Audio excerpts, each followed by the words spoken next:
Hey, fam, I want you to like, share, and subscribe to our YouTube channel, youtube.com/Roland S. Martin. And don't forget to turn on your notifications. All right, then, folks, let's go back to the story we were talking about out of Tennessee.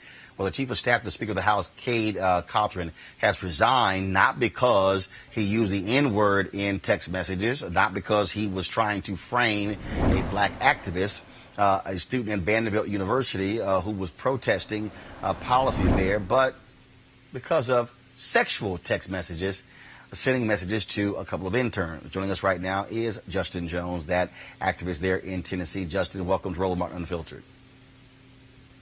Hey, Ms. Martin, thank you for having me. So what are your thoughts about this white guy in Tennessee resigning, not because he tried to frame you, not because he used the N-word, but because he actually sent sexual messages to a couple of interns? I think, the large part of the story that is ongoing here from folks here on the ground is that he has resigned, and yet the person who empowered him, the person who gave him that $200,000 salary, the person who promoted him to this position, despite knowing this sort of lewd behavior, this criminal, this racist behavior, is the Speaker of the House, who today has refused to resign.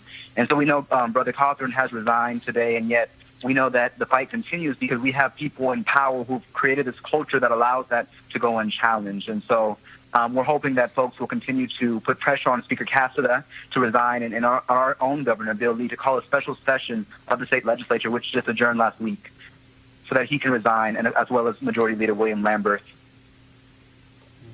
Well, what it also shows the complete impotence of Republicans for not standing up and saying the Speaker of the House, it's time for him to go. Yeah, I think what we're seeing here is that, this issue is really a moral issue of right or wrong. What we're seeing today, you saw the Black Caucus here in Tennessee call for the Tennessee Bureau of Investigation to investigate these text messages, to investigate these emails, these fraudulent emails. And you have members who've chosen silence. You have those who are so loud usually throughout the legislative session, and yet our governor, when asked, to make a substantive statement as to what he will do next, has chosen to be quiet and to make very general statements that we believe in certain types of behavior should be permitted, yet he who has the power to do something has chosen not to.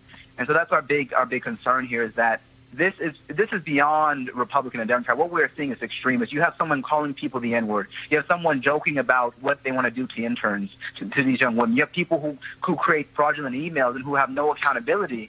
And I think the most important thing is we cannot separate this from the policies that were passed this legislative session that attack women, that attack people of color, that attack black and brown communities trying to register to vote here in Tennessee. You cannot separate this from the fact that we still have a KKK statue of the first Grand Wizard of the KKK, a Confederate general, in our state capitol. And yet you have a man who says that black people are N-words, that we're thugs, that we're ignorant. And now we see that those statements are reflected in decisions that have real policy and decision-making implications.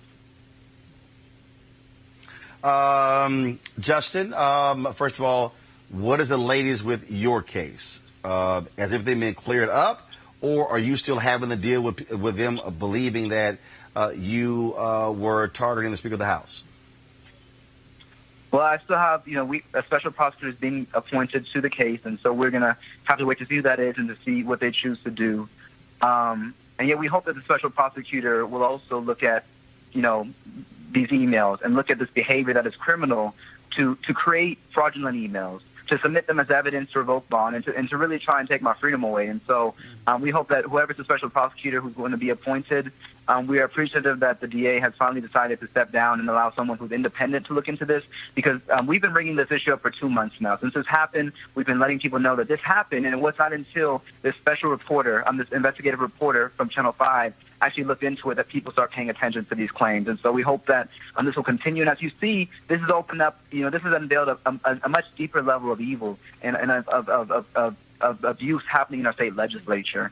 And so we hope that we continue to allow the light of truth to shine on what has happened with lies. So we know, as Monty said, that sometimes, a lie can get out there with its running shoes on, but it takes the truth a while to walk its way too. And so we know that this is going to be a very slow process, but we do believe in urgency, that what's happening now, that the Speaker should today submit his resignation because he is not fit to represent the people of Tennessee. All right, Justin Jones, we appreciate it, man. Thank you so very much.